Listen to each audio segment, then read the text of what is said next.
Čau, já jsem Mára Kinderman, je mi 17 let a tenhle rok pojedu agenturní ježdění na motorce Kawasaki ZX-10R.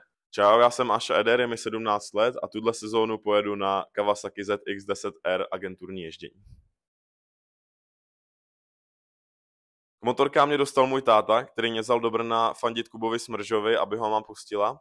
A já jsem potom tak dlouho o tom básnil, až mi táta koupil malou čínskou motorku a začal jsem s ní jezdit na vlakovém nádraží. K 5. narozeninám jsem dostal svou první čínskou krosku a v 6 letech mě taťka vzal na nábor Smrš Academy na UAMK. Yes. Jsem zandal.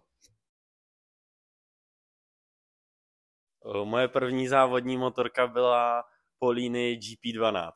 Moje první závodní motorka byla modrá Polini, kterou jsem měl ze Smrš Academy, na který jsem závodil víceméně 2-3 roky.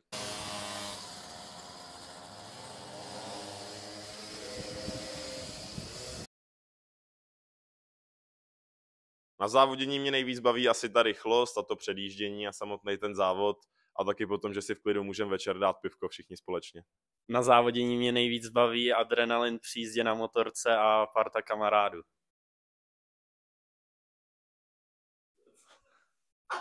Asi v klidu, ne?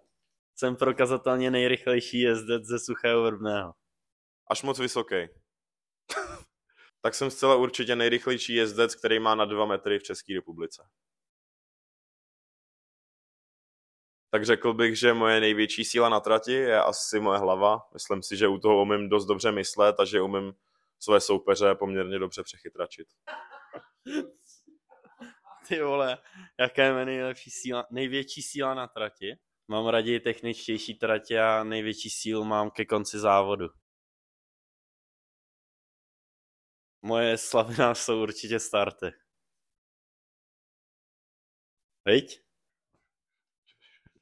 Co je moje slabina, tati?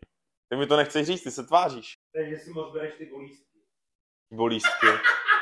Táta říká, že jsem prej občas trochu kňoura.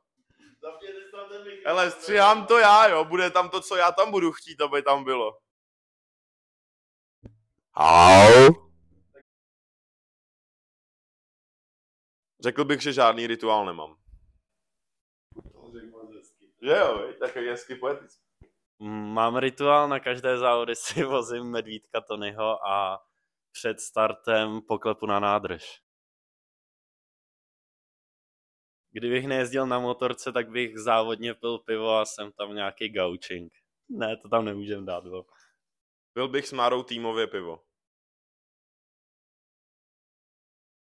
S Bleskem McQueenem, protože to, co mám v hlavě, je rychlost. Život bych si prohodil s Valentinem Rossi okolo roku 2007-10.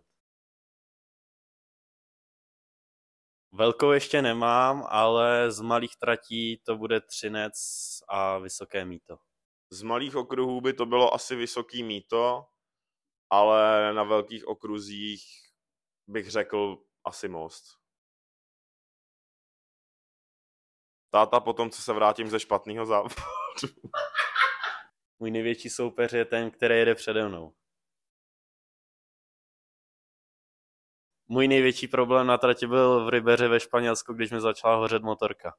Asi v Mostě, když jsem měl svůj první závod na 600 a kvůli poruše jsem uvízl na cílový rovince, během čehož kolem mě 200 proletěl Danny Webb.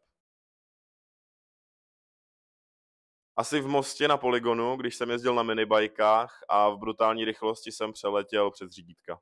A na konci toho videa jsou ty starty. No a před náma to hrozně popadalo a já jsem jel přímo naproti někomu, kdo přede mnou ležel. No já jsem vzal za brzdy a na to video je hrozně hezký, tak jsem ho přeletěl.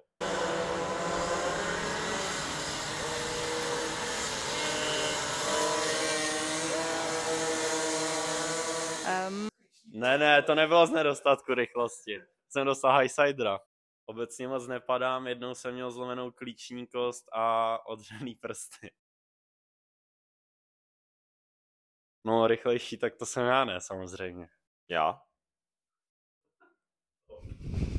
To super, akorát mě tam jako vadí to pivo. Myslí Budvar 12. Budvar 12. Došlo nám pivo, přátelé. Vlastně rozbít to totiž teď zprovoznili, že jo. Našteluj to. Nebo co chceš udělat? Chtěl bych... Vy uděláte. Ukážete na ceduli. Ne, to legendární fotka. Máme tancovat? Máme tancovat jako? Já jsem Mára, Já jsem Máša dejte zvoneček. a pohádky je koneček.